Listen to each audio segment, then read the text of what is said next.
everybody! Guys, It's New Comic Book Day tomorrow. I hope you guys are all as excited as I am. It's like, this is the first time in a little while, other than like for like absolute kind of titles, we've had people come in and ask about books early in the week. Because for some reason, they must have seen them on social media or something, right? right. Where they start being like, I'm here for this book. And like, they have to wait until Wednesday. Talking about the Fantastic Four offerings this week. People are super excited. Hey, Kenneth. Oh. Yeah, I know that I feel like we've got the perfect little like center of comicdom happening. Like everyone is already seeing feedback from people that have gotten to see the Superman film. As far as I can tell, all the feedback's been good. So I suspect that there's going to be, hopefully this will buck that trend of like, movies don't drive people to source material, since James Gunn is really good at like pointing people toward source material, Especially towards All-Star Superman. Oh yeah, it's always really good. I will say that if we count sales before the actual movie released, then it is absolutely driven sales, because we've had a display up for how long do you think we've had that display up of the 3 books that were involved? Yeah, I've been there for quite a minute. Yeah, a couple months. Yeah. As soon as he showed the picture of him and the 2 principal actors with the 3 books that were being part of the inspiration, we sold so many All-Star Superman, both the compact edition and the regular one. So if you guys don't know what they are, it's the All-Star Superman. It is the finest, like the reissue of the original stuff, the early like Action Comics number 1 through whatever that's in that finest volume. And then what was the last one? Superman Birthright. Oh, that's right. We got the Supergirl stuff. So Supergirl, and then also now we've got the facsimile reprint of the first appearance of Crypto, which that's not a surprise. They totally showed you him. So Jay is literally seeing Superman right now. So I wonder if he's going to like get out of the show and pop on and tell us what he thought. That would be really cool. By the way, don't be that person that goes and spoils things. Don't be that person that calls up your LCS and asks for them for first appearances of things that might have been in that movie. Just come in and look for yourself. Just wait until the weekend at least. Let us have a chance, y'all. Or at least ask us like quietly, hey, have you seen it? We're more happy to help you out. But, right. Yeah. You guys have no idea how many movie plots have been ruined for us by people calling immediately after they get out of the theater on Tuesday night or whatever and ask for first appearances. We're just like, well, I guess we know who's in this film. Oh, that's generally a sweet thing to do. So Kyle says WD is sponsoring pet adoptions at certain shelters around the country in the name of crypto. Be responsible about your pet adoption. Please spay neuter your pets. And also just know it's a responsibility that you can't just be like, this is really hard. So what? Oh, I just couldn't believe it when Deadpool showed up and stabbed him with kryptonite katanas. Yeah, that was a horrible, horrible thing. That's such a J-coded thing to say. But they went out afterwards for shawarma, so it was okay. It was okay. No, we're just talking nonsense, by the way. We're here to review the comic books that are coming out this week. We're going to give you spoiler-free reviews, but we're going to give you enough stuff to know if something is a first appearance or something that's important so that you don't miss anything. I think there's a couple of books this week that are likely to disappear off stands immediately. So use this information to call your local comic shop and say, hold this for me so I can pick it up in the morning. Okay? It's important, actionable information. That's us. Yeah. You're getting them sweet, sweet Action Comic number 1s. Yeah, I think I sold my last like facsimile to a nice mama that was getting something special for her kiddo this week. So I don't know. I'm gonna be without. All right, let's do it. Reviews. Oh, the Unchosen. Okay, I am the first to tell you that I am kind of one of those people at this point where I'm like, if there's a new superhero something, or it looks like it's superhero-ish, I have a really hard time. It's like a mental block in my brain for like, man, I've already used up all of my superhero reading time and or money. I can't possibly fit anything else in there for love of superhero. And that's wrong thinking, because I would have missed out on things like Invincible or The Boys, or, oh gosh, there's like tons of stuff that's like, there's superheroes in it. Even like Prodigy, Mark Millar's Prodigy. He's got powers, but that is a dope series. You should go read it. All right. So here is one of those books that it's not superhero. I would never call it superhero because they never give you that kind of idea from this book. You start out, you kind of like, it opens in the middle of the action, which is kind of a fun way to do things, right? And this girl who's in the middle is in the middle of kind of like this big crater. It's clear that she's done something recently that she doesn't remember. And she kind of like looks like she might be part of a school. She's wearing kind of a school uniform. And she comes across one of her schoolmates who has found a dead bird.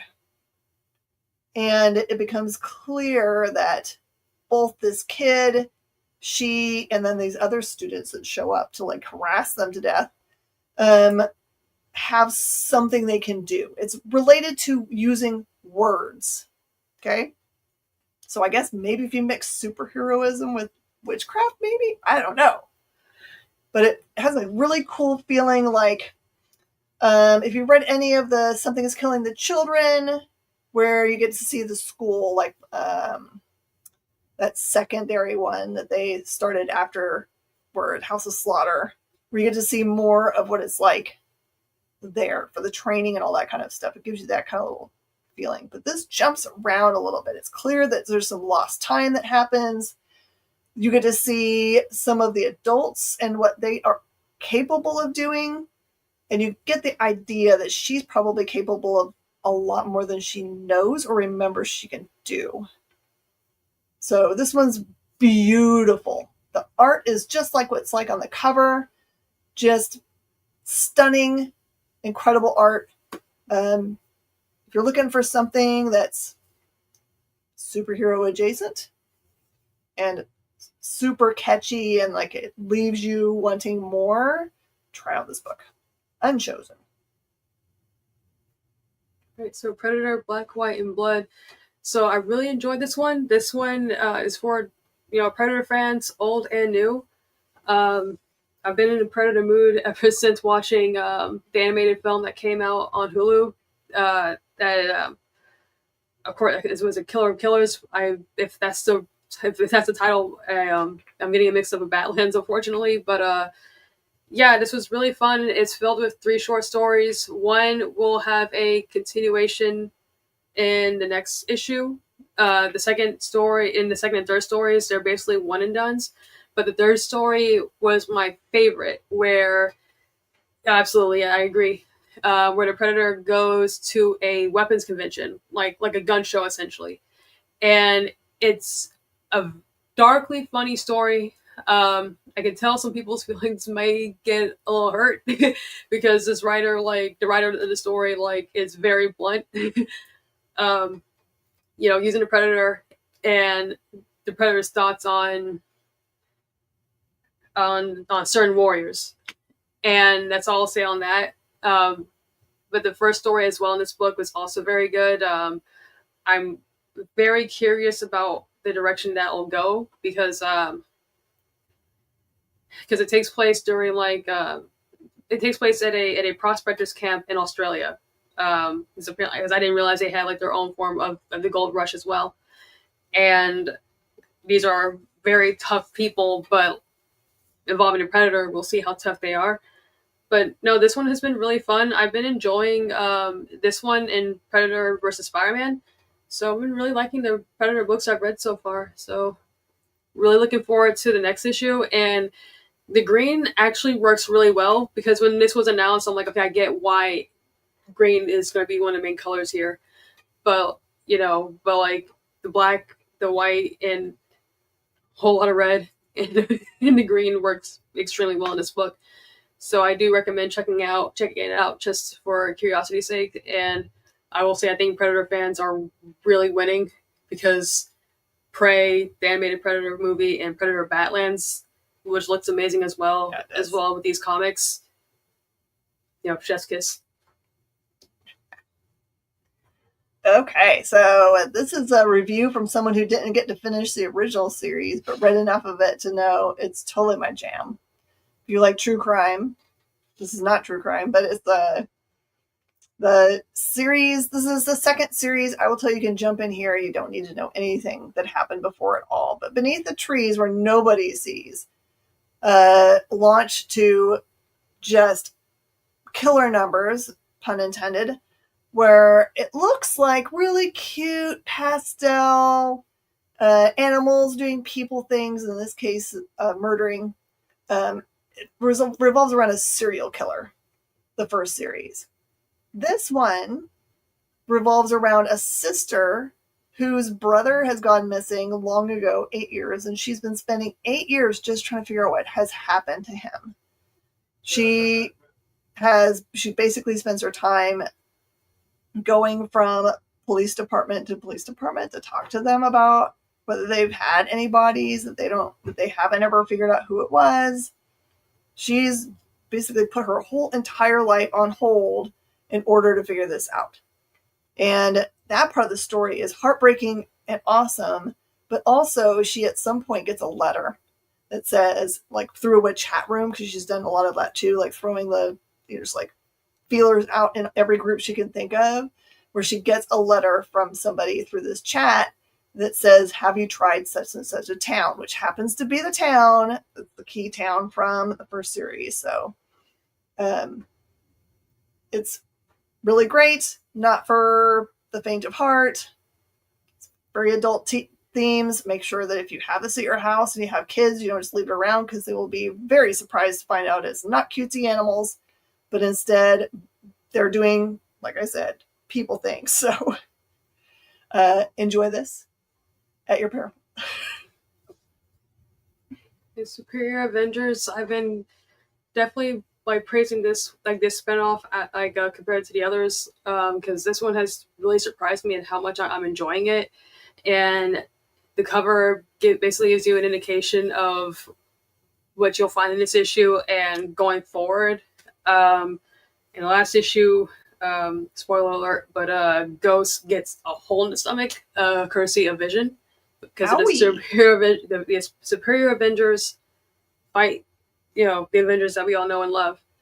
And it seems that may not be the case after reading this issue. And now we're starting to see some plot twists, some reveals, some backstabbing. Like this book, I don't know how it's going to end, which makes me excited, because I kind of had a feeling that surely, I mean, they may not get away with this, with their plan, but maybe they'll be united. But in this issue, we learn that may not be the case. So yeah, this is, again, I've said this for previous issues in this book or in this miniseries. This is one that you really don't want to skip out on, and I am hoping that we see some of these characters after this event. But I don't know if that'll be the case after this issue, because now I'm worried about these characters. But yeah, I'm really having fun with this. I still recommend it. It's not too late to jump in, because it's only 4 issues in, and it's a miniseries. So definitely don't miss out on this one, guys. I've really been enjoying everything that's One World Under Doom. They're doing a good job of tying all the storylines together, making everything stand out as an important enough event and people, not to be like, we're just randomly throwing stuff at you. Oh my goodness. So good. Every week, I'm just like, please, please, please, DC, listen to us, just from our hearts. Don't end Absolute. Just let all of them live. Let all these universe people just keep on going. Give it to people, the writers you trust, to keep these interesting and awesome. I will just be crushed if I don't get to read these books. One of them, of these 6 every week. It gives me life. How's that? So, Absolute Superman. I'm pretty sure by 9, you either have partaken or you haven't. So I will tease it a little bit for you. this really centers around a character that doesn't look or act the way you're used to for Superman. He does come from Krypton, but he's a younger version of himself, right? So it's not old, Clark Kent or older Clark Kent. This is like, imagine if you were a young man and every single person on your home planet dies, and many of them you witness dying. You get your ship launched off the planet, but mid leaving, everything gets destroyed, including the ship you're in. The ship gets absorbed by your body, and now you can hear the ship. The ship helps you out a lot, by the way. It sounds bizarre, right? He doesn't like grow ship parts or anything. It literally is just downloaded into his brain. So whatever the AI was for the ship is now part of him. And they don't always agree. Ship's trying to be helpful. When we left him last, he had been shot 3 times. He has 3 kryptonite bullets in him that have been shot into him by, I think, the Peacemakers are the one that do it to him. No, Lazarus. There's 2 groups. There's the Peacemakers and the Lazarus Project people. They're neither of them probably good guys, but one of them tries to take all the bullets out of him. Things are very bad. He describes himself at one point in this book that he's always injured. He's never not injured. It's just the way he's going through life right now. And what they use to get the last bullet out kind of blow your mind, because it is an object that is called something else in the main universe, but you'll recognize it right away when you see it. And the ship basically tells him, absolutely don't ever let them use that on you again. And then he tells him to shut up. And so he does. So this is like a really incredible universe they've built. I love everything about it. It always leaves you wanting more. So jump in. Seriously. Okay, so Toxic Avenger. So one thing I had to admit, I've never watched the original Toxic Avenger movies. I know of it. I know the reputation that it has, and it is in my movie queue. In addition to dozens of other movies. Just register for get Shudder as your movie account. Yeah.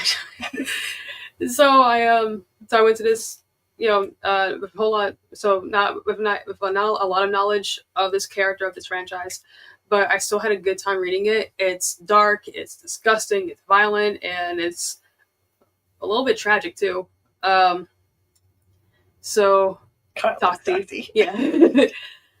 So yeah, I mean, because there were some parts in this book that was hard to read, not because of the gore or what I was, I mean, of course it's because of what I was reading, but it was what was happening to certain characters that was like, oh, this is more terrifying than like the mutated creatures you see in this book, with just viscera and all this stuff just gulking off of them. I'm not sure if this is what happens in a movie, but something happens in Tromaville where they're essentially like isolated from everyone else because of the mutants, and you have people making sure that it stays like that, where they have checkpoints making sure that you're not mutant, and if you are, you got to get out, or you are stuck to this little bit of area. So while this is happening, so did you see Gil there?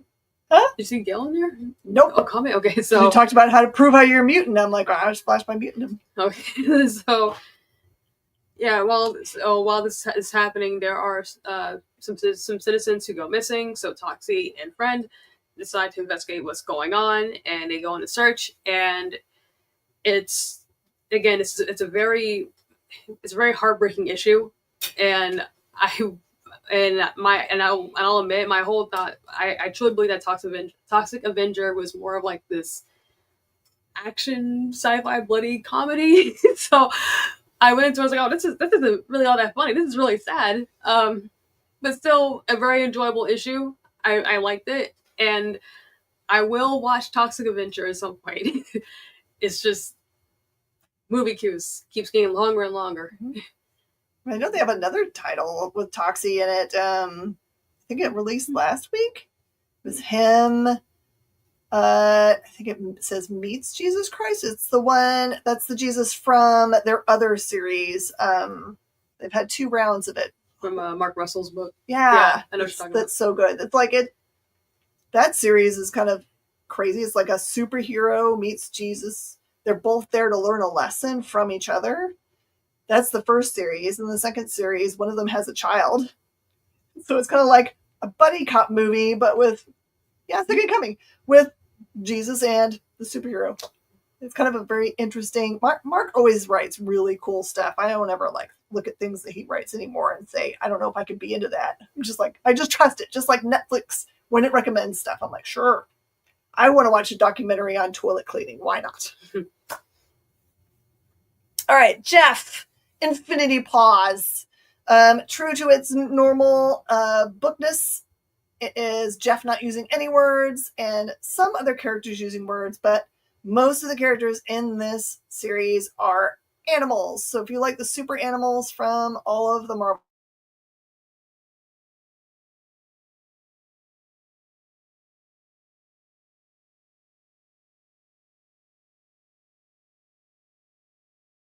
universe, you're going to see them. They are on an, I've never seen that happen before. So they're on an adventure. It looks like they're trying to find at least one infinity gem. They get captured, by, I think it's the Game Master, and they are forced to compete. And so you get to see what their talents are, which is kind of fun. Really, this is really cute, y'all. This is not a book that you buy expecting to see a lot of like big dramatic Marvel world-changing events. This is what you buy and read and enjoy when you're having a crap day and you just want to be enveloped in cuteness. This is the book for you. One Punch Drax. So, Wild Animals, if you're in a mood for a very cynical, very violent comic, here you go. Basically, the main character, the gentleman you see on the front cover, has had a very hard life. His dad, who was a police officer, who was a good, honest police officer, was betrayed by 3 other men from his station because he had the audacity to report to their what's it called? The sergeant? The sergeant, they had internal affairs department Oh, about the bad things and the corrupt serious. things that they were doing. So they're like, well, we're just going to kill this guy. They kill his dad in front of him, and in the process, he gets scalded by boiling grease. So I don't know if you can see it on the cover, but you can kind of see there's like rough patches on his skin. It's from the burn. So this leads to his life ever since that incident, just kind of going on a downward spiral because he and his mom, they lost everything. They're in a not so great apartment with a not so great landlord, not so great job, and his mother is in the hospital. So he wants to get revenge on these officers, but he can't seem to find them. And this kicks off the series. It's a very dark read. You have sympathy for him because he's not a bad person. I mean, like because the fact that this is all beyond his control, and it's just truly unfair seeing what happens to him, and that he's pushed to this point that he becomes like a wild animal. Title, and it's one of those books where it's like you read it and you're like, oh, this is great. I need to watch something a little bit more happier after reading it. Jeff. Yeah, I need to read Jeff. So I don't know if this book is going to go into the whole revenge. It's a fool's errand, like that movie Blue Ruin, if y'all have ever seen it.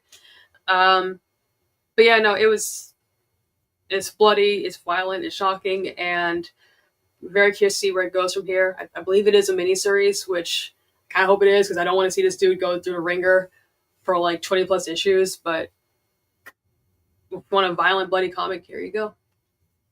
After Jeff the Shark, right? The Shark. Okay, so there's 2 terrific Fantastic Four books this week, so you're gonna have to spend 2 times the money. I'm just telling you, that's the way it's gonna be. Mm-hmm. So this one is so cool. Even if you're completely unversed in Fantastic Four, maybe you don't even care about them, you might find yourself actually liking this book.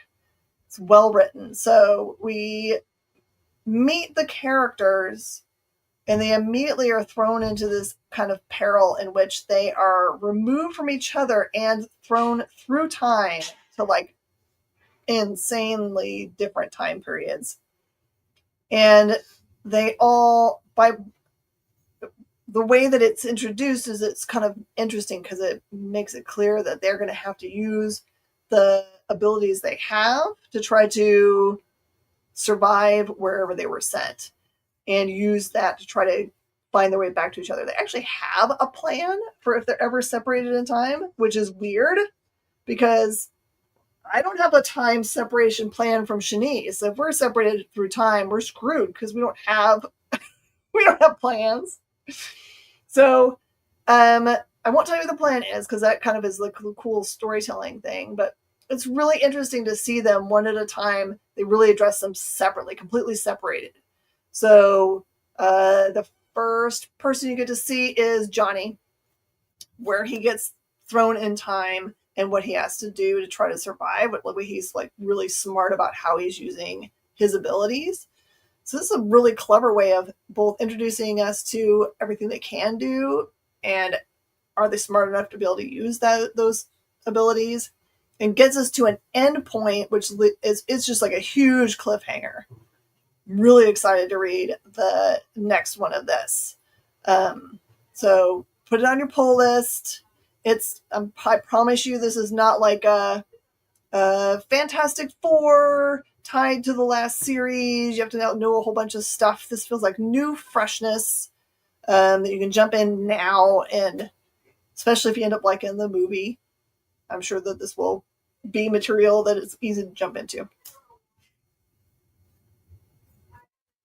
So Return to Skull Island, giant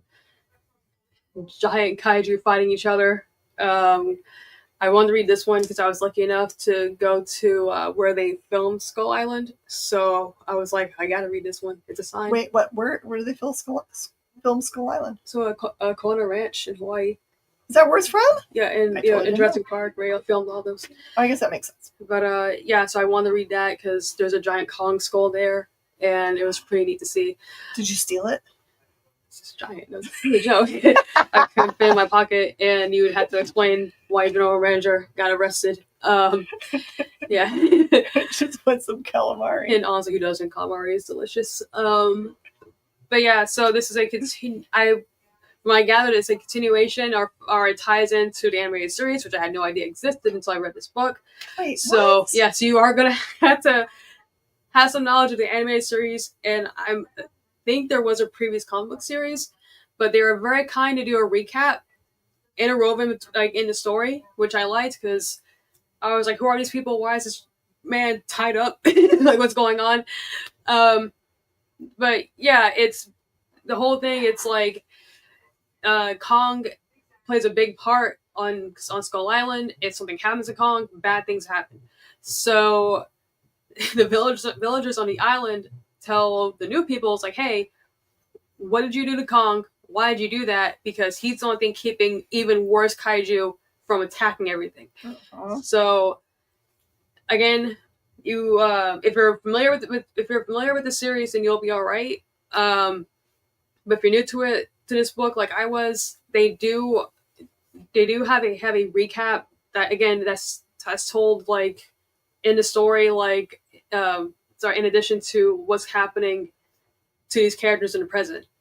So if you like giant monkeys, Kong, this is a book for you.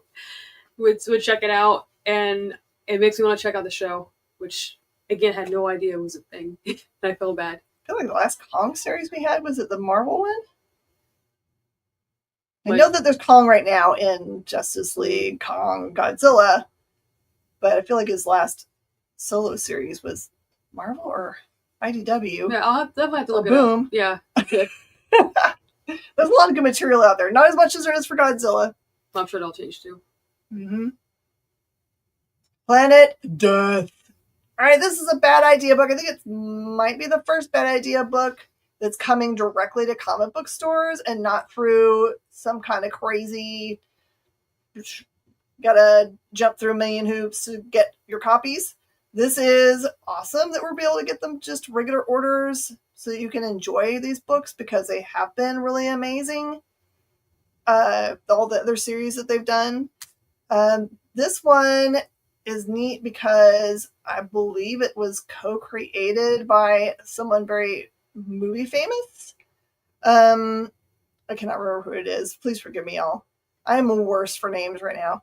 But this one's really cool science fiction. I will say, if you liked, do you remember the Exo Man of War series where it kind of like starts him out as just like, he's just a regular guy trying to not do Exo Man of War anymore, and he gets conscripted into this army that's just happens to be on the planet he's decided to run away to so he can get married and like settle down.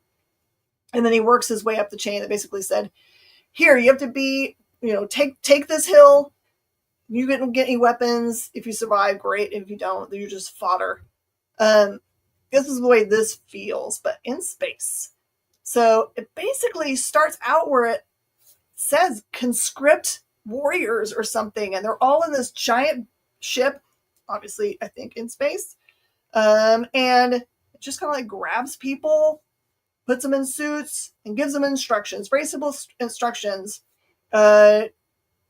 Destroy the weapon, I think, and go home. I think that's the two things. They're just driven with that. Heavy body count. Beautiful, beautiful art, just like on this front cover. It's very cinematic, and I'm sure that's on purpose because a lot of books now are being made with the idea that they'd also like to be seen on a screen, which I can't fault at all because I also imagine comic books often as like who's playing what part and how are they going to shoot it? Is it going to be IMAX? Those kinds of things. I think that's where this is headed because they're doing a tour with this book where they've made the big battle gear that he's wearing. They've made like a giant version of it, like that you can like walk up behind and put your head in it so you look like you're in the stuff. And it's been made by one of the top prop houses that does stuff for movies. So it's amazing. So see if you can figure out where the Planet Death tour is going near you. But definitely pick this book up. It's extra thick. There's not a lot of words to it. It's just mostly enjoying the giant battle scenery and the carnage and looking at the cool creature design for the planet they go and try to get the weapon or whatever it is. So try to enjoy this one. No hoops to jump through. Okay, Fantastic Four First Steps. So, like Jim was saying, this was a really good week for Fantastic Four books, and this was a tie-in that I don't think a lot of people were really asking for, but this ended up being, forgive me for saying this, truly fantastic. And something I really loved about it is that it has some pretty deep Marvel cuts in here, and the ads in the book. They're also very retrofuturistic, which is the whole vibe of this film and the marketing as from what we've seen so far. And basically, it's their first steps, their first interaction with superheroics, and it really is fun to see their dynamic and how they play off of each other. And it makes me even more excited for the film to see these actors portray these characters. It's just really fun. They did a wonderful job with this. I had no idea that Matt Fraction actually wrote this story, so I suspect that's why I liked it so much. And it is a little bit trippy because you're reading the Fantastic Four, but you're seeing the actor's likeness, and you're also seeing actual photos of the actors in this book as well. Yeah, super fun book. Very. This is one of the better movie tie-ins I've read. So don't skip on this one and assume that this is just like some shameless cash grab. There was love put into this book, and again, this makes me excited for the film.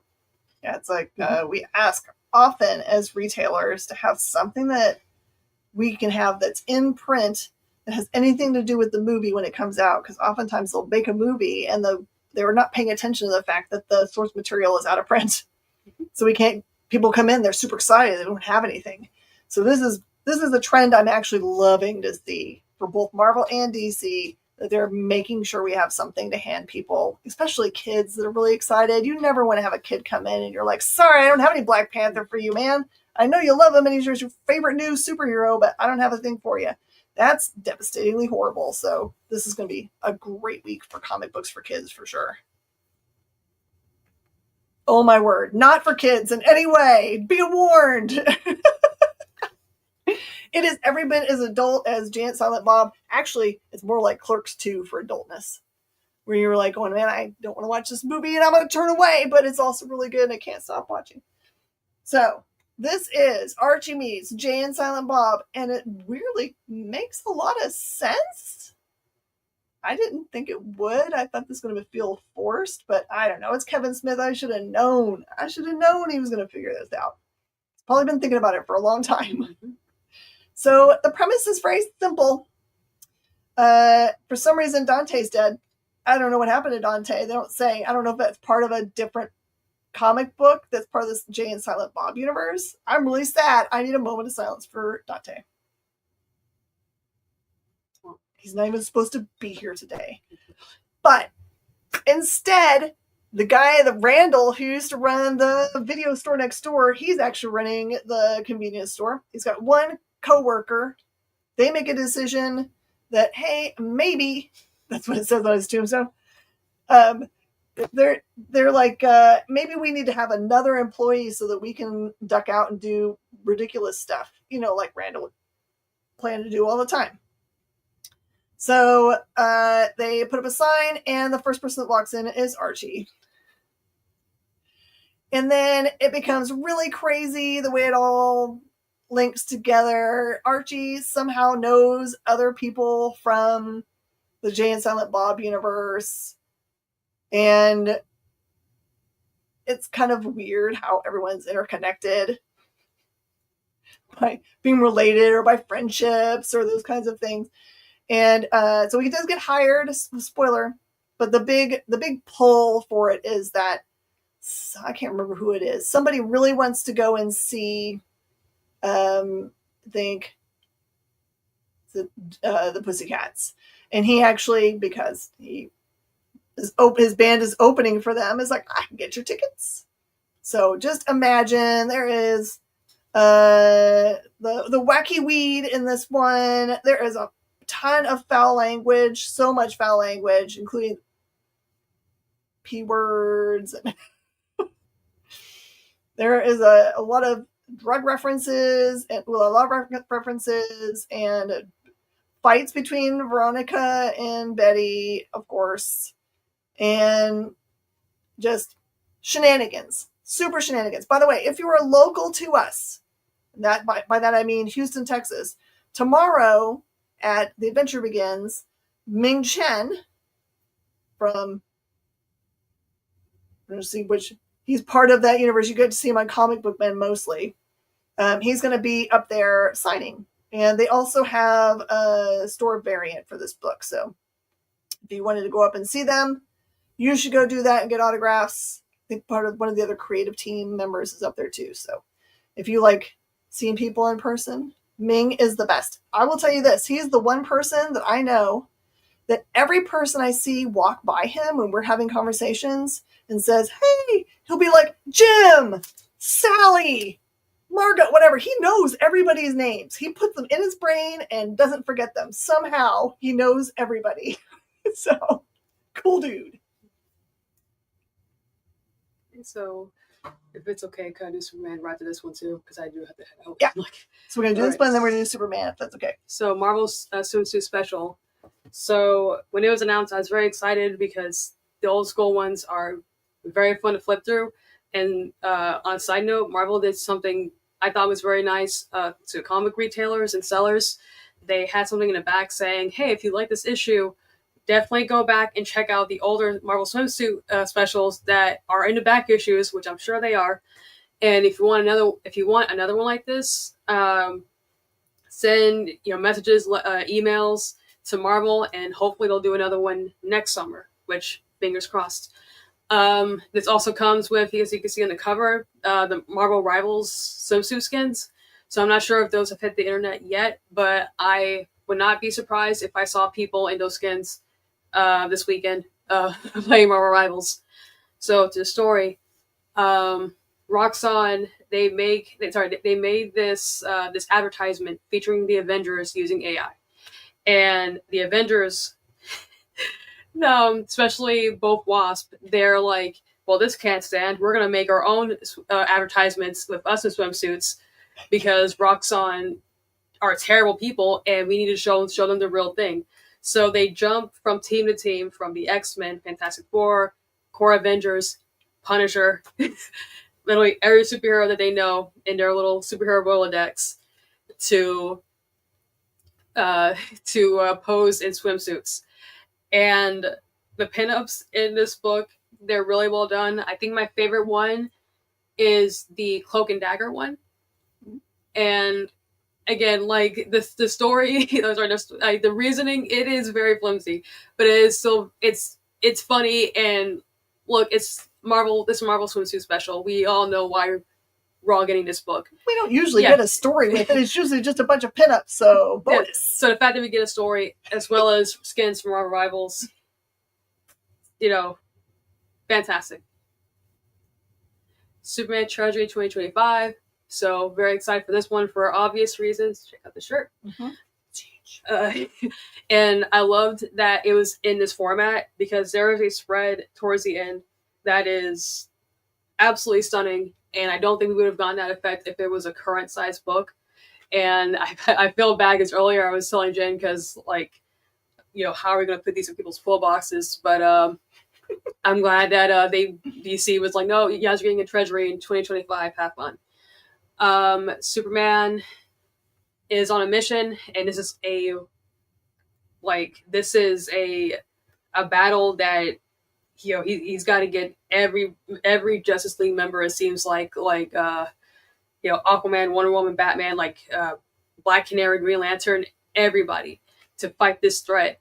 And in the process, something happens to Superman, and the Justice League members they're having a hard time fighting off this. I don't want to spoil what this threat is, but fighting off this threat. And while this is happening, it flashes back to key Superman moments, when he was a kid in Smallville, to other things that have happened to him. Now, there is a really interesting misdirection that happens in the middle of this book where I was like, wait a second, this doesn't seem right. Which, thankfully, oh goodness. Which thankfully, it is resolved. But again, this is a perfect book to read this week, along with Absolute Superman. And like Fantastic Four fans right now, I think Superman fans are eating very good this week. Oh yeah, this whole month. And on that note, all right, see you later. Skedaddle. All right, have a good night. Universal, answer your question. I do not ship to Canada because it's very expensive, and I don't have any dollar books. I'm so sorry. I have really good other books. I can hook you up with good books, but not dollar books. Apologize. We live in a modern world in which you'd have to sell $1 billion books to be able to pay for your square footage for an expensive place like I've got. So I carry the cool stuff. 3 screenings of the Superman movie? Goodness gracious, that's a lot. Hey, Kilted. All right. This one was one that Gail Simone talked about a lot on her social media. So I hope you've been paying attention to what she's been saying. So she just wrapped up a big storyline which had to do with definitely dark underworld version stuff. So remember, it was like a 4-issue series that she did in this awesome Uncanny X-Men universe that she's built. Now, this one introduces a new character who is going to be Mutina. You can see her there. I think it's Mutina, not Mutina. We'll see. I haven't heard her say it yet. So the premise is that there is a movie that's coming out, and the name of the movie is Murder Me, Mutina. So don't type that because you'll get kicked off of the internet. Don't do that. So the rest of the X-Men say, well, this is a horrible thing. We just got to the point where people don't hate our guts. Why are we riling everything up again? Who made this movie and who's it really for? It doesn't make any sense. So you basically get to see the youngsters kind of like basically the adults say we should make the youngsters not go anywhere because we know that all of the feelings are up and riled up. So what do the kids do? Before the adults get to tell them anything, they're already at the movie theater watching this movie. And of course, some of them are young and scared of it, and they don't want to be there. And one of them would rather watch a cartoon film, and I'm with them 100% because it's got otters and lobsters in it, which is very cute. And then they sit through this movie, which they actually don't like, which makes sense. And is making, like, all the showings are sold out and is making a gajillion dollars, and it's clear that everyone's watching it, right? Well, the problem with it is that it does rile everybody up, just like they don't want to have happen, and makes just normal people on the street be like, hey, are you immune? Then I hate you, obviously. So this is the beginning of a character you're like, I've been introduced to this character as an actor. Is there something behind the character? Is the character an actual, real, like, mutant hater? Is there something to the story? This is I will pre-tell you, this is the first appearance that just because of the way that the character looks, it's very much like an anime character slash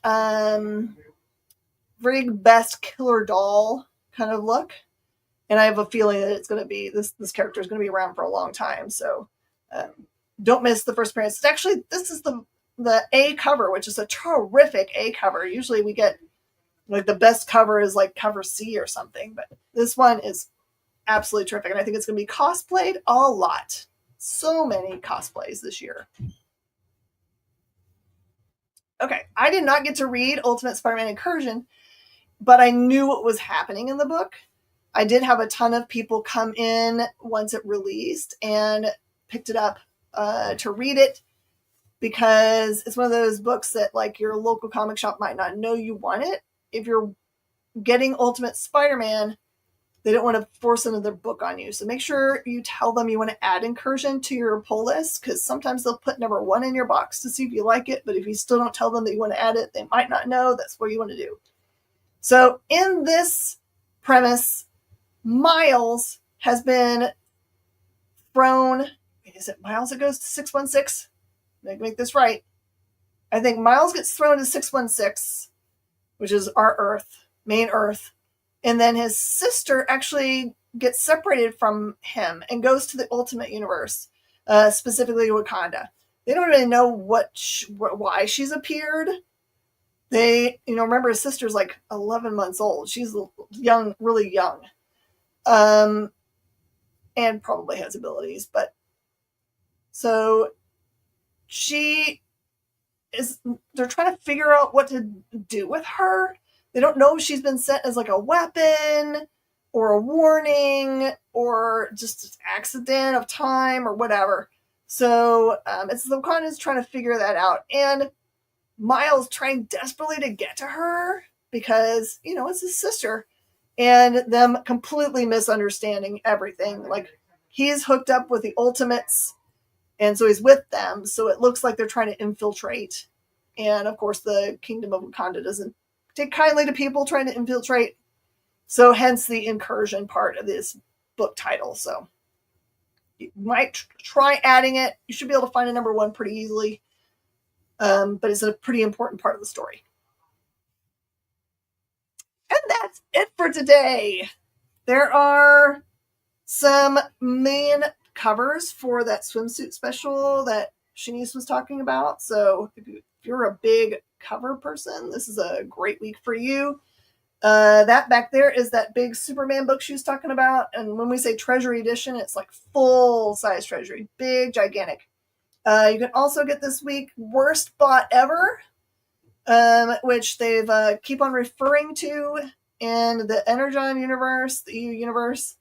By the way, the worst bot ever transforms into a fountain pen, I think, which is very interesting. And there's a bunch of other graphic novels that are releasing this week that might be interesting to you that are up behind me. I'm sure there's more than that, but that's what we're carrying, including this kind of interesting thing. That is a Nightmare Before Christmas regular novelization. So I don't know if your LCS carries novelizations. We don't typically, but this is an accident for us, and that's fine. It's probably a happy little accident. And maybe there's people out there that have been looking for such things, because if you like to read one kind of form, why wouldn't you run read other forms of cool stuff? Also, I'll remind you, don't leave after this. You should stick around and watch Wonderland Comics. They always have really fun things they're showing. Buy from those guys. And then later on tonight, you can hang out with Henri. I'm sure he's going to be throwing some cool comic books and good deals towards you. And everyone wish Kyle well. Kyle is not behind the scenes today. It's JD. Do you guys remember JD? Say hi, JD. He's like, how do I? Oh, he's just going to type hi. Oh, goodness. And also, if you want to have a second screen on, I'm going to be over on the Comic Book Shopping Network, slinging comic books from 7 to 9 Central, 9-ish. Thanks so much for joining us. Thanks for allowing Shanice to run away. She had something she had to go do right after the show. Thanks for always tuning in. And if you can, remember, please share. Please share. We love having new viewers, and we're very thankful. And if you want to do me a super solid, wait until the show ends and then go back and comment on the show. You can just say hi. It actually helps a lot the algorithm knows that people are watching the show. So it's an easy way to help the show. It doesn't cost you a thing. All right, everybody. We'll see you guys next time. Bye.